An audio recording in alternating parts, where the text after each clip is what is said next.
రేవంత్ రెడ్డి గారు ఈ మధ్యలో చాలా మాట్లాడుతున్నాడు. రోజా గారి ఇంట్లో మంతనాలు జరిగాయి, జగన్మోహన్ రెడ్డి గారు కేసీఆర్ అన్నారు. అసలు రోజా ఇంటికి జగన్మోహన్ రెడ్డి గారు ఎప్పుడు వచ్చారో ఆయన ఒకసారి చెప్తే బాగుంటుంది. ఈయన రేవంత్ రెడ్డా కోవట్ రెడ్డి అనేది ముందు చెప్పాలి. ఒక తెలుగుదేశం కోవట్ లాగా కాంగ్రెస్ లోకి వెళ్ళి మరి తెలుగుదేశం పార్టీ గురువులంతా కూడా కలిసి ఆయన చేస్తున్న రాజకీయాన్ని చూస్తేనే అర్థమవుతుంది రేవంత్ రెడ్డి ఒక కోవట్ రెడ్డి అని. నీకు రాజకీయంలో ఎదగాలి అంటే నీ పార్టీ సిద్ధాంతాల ప్రకారం ముందుకు వెళ్ళు, గాని ఎవరో ఒకరి మీద నింద వేయాలనుకుంటే మాత్రం ఎవరు చూస్తూ ఊరుకోరు. నీ నాయకుడు చంద్రబాబు నాయుడు 28 రకాల వంటకాలతో మరి కేసీఆర్ గారిని దగ్గరుండి తినిపించిన విషయాన్ని మర్చిపోయావా? ఎందుకు ఆ విషయం గురించి మాట్లాడలేదని నేను అడుగుతున్నాను. ఈరోజు నేను షర్మిల గారికి ఒక సలహా ఇస్తున్నాను. అమ్మ షర్మిల గారు, రేవంత్ గారు కాంగ్రెస్ లోనే ఉన్నారు కదా, మనకి రావాల్సిన 6,000 కోట్ల రూపాయలని 6,000 కోట్ల రావాల్సిన వాటిని తీసుకురండి రేవంత్తో మాట్లాడి. అలాగే 1,80,000 కోట్ల ఉమ్మడి ఆస్తులు ఏవైతే ఉన్నాయో వాటన్నిటిని కూడా సోనియా గాంధీతో రేవంత్తో మాట్లాడి తీసుకురావాలి. ఊరికే ఆంధ్రప్రదేశ్లో వచ్చి విషం చెందితే ప్రజలు ఎవరు కూడా నమ్మే పరిస్థితి లేదు అని కూడా ఈ సందర్భంగా తెలియజేసుకుంటున్నా. కేవలం జగన్మోహన్ రెడ్డి గారి మీద విషం చిమ్మటానికే చంద్రబాబు నాయుడు, సోనియా గాంధీ ఈరోజు షర్మిల గారిని ఆంధ్రప్రదేశ్లో కాంగ్రెస్ పార్టీలో పెట్టి ఈ విధంగా టూర్లు పెట్టిస్తున్నారనేది చిన్న పిల్లోడిని అడిగినా కూడా చెబుతారు. ఎందుకంటే నేను తెలంగాణలో పుట్టాను, తెలంగాణలోనే పెరిగాను, తెలంగాణలోనే పెళ్లి చేసుకున్నాను. తెలంగాణ ప్రజలు నా ప్రజలు, నా జీవితాంతం ప్రాణం ఉన్నంత వరకు తెలంగాణ ప్రజల కోసమే పోరాడతానని ఒక పార్టీ పెట్టి ఈరోజు ఏ లబ్ధి కోసం ఆ పార్టీని కాంగ్రెస్లో విలీనం చేసిందో తెలంగాణ ప్రజలకి చెప్పాలి.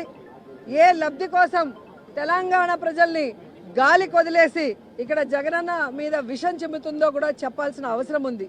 ఈరోజు కాంగ్రెస్ పార్టీ తరఫున షర్మిల గారు కానివ్వండి, ఎవరు వచ్చినా కూడా వాళ్ళకి జీరో వాల్యూ. ఎందుకంటే ఇదే షర్మిల గారు పాదయాత్రలో కానీ తెలంగాణలో పార్టీలు పెట్టిన తర్వాత కానీ ఆమె స్పీచెస్ ఒకసారి మీకు చూస్తే మీకే అర్థమవుతుంది. రేవంత్ ఒక దొంగ, కాంగ్రెస్ ఒక పనికిమాలిన పార్టీ. ఈరోజు రాజశేఖర్ రెడ్డి గారు బ్రతుకుంటే కాంగ్రెస్ మొహం మీద ఉమ్మేసి ఉంటాడని మాట్లాడిన వ్యక్తి అదే కాంగ్రెస్లోకి ఈరోజు తన పార్టీని విలీనం చేసి తాను జాయిన్ అయి ఏ విధంగా కాంగ్రెస్ కండువా కప్పుకొని చంద్రబాబు నాయుడు స్క్రిప్ట్ ఎందుకు చదువుతుందో ఆవిడ చెప్పాల్సిన అవసరం ఉంది. ఆవిడ ప్రశ్నలకి జగన్ గారు సమాధానం చెప్పాల్సిన అవసరం లేదు.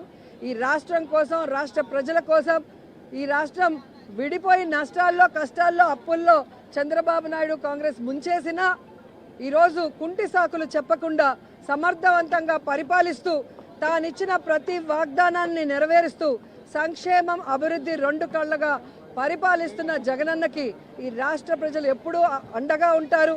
ఆయన మీద విషం చెమ్మడానికి వచ్చే non local politicians Chandrababu Naidu అయినా, పవన్ కళ్యాణ్ అయినా, లోకేష్ అయినా, షర్మిల అయినా వీళ్ళు 2024 తర్వాత ఈ రాష్ట్రంలో కనబడరు. హైదరాబాద్కి పార్సిల్ చేసేస్తారు ప్రజలను కూడా చెప్తున్నారు. రోజా గారి గురించి, రోజా డైమండ్ రాణి, ఆమె గురించి ఏం మాట్లాడతాం? ఆమెకు సీట్ వస్తుందో రాదో డౌటు. రోజా రేవంత్ రెడ్డి యాక్సిడెంటల్ సీఎం కాదు, ఆమె ఎవరి దగ్గర పనిచేస్తుంది? ఆయన యాక్సిడెంట్ సీఎం. రేవంత్ రెడ్డి గారు ఫైటర్ రేవంత్ రెడ్డి గారు ఫైటర్, పోరాడిన యోధుడు. భారతదేశంలో ఇట్లాంటి యోధులు చాలా తక్కువ మంది ఉంటారు. ఈయన యోధుడు. ఈయన పోరాడి కష్టపడి తనేందో నిరూపించుకొని ముఖ్యమంత్రి పదవి తెచ్చుకున్నాడు. యాక్సిడెంటల్ సీఎం అయితే నాన్నగారు చనిపోతేనో, నాన్నగారు వారసత్వం వస్తేనో, ఇంకోటి వస్తేనో, నీలాగా పులుసు వండి పెడితేనే వస్తుంది. నువ్వు పులుసు వండి పెట్టావు కాబట్టి నువ్వు పులుసు పాపవు. నువ్వు వదిలేయి. నువ్వు రేపో మాపో మాజీ అవుతావు. ఆ మాజీ ఈ మాజీ కలిసి పెట్టి ఇక్కడ వచ్చి జబర్దస్త్ ప్రోగ్రామ్ చేసుకుంటా, పగల జబర్దస్త్ షూటింగ్, నైట్ పూట ఏమో మాజీలు కలిసి తాజాగా కేజీలు తెచ్చుకొని పులుసు వండుకొని పెట్టుకోను. అంతేగాని మా ముఖ్యమంత్రి అనే స్థాయి నీది కాదమ్మా తల్లి.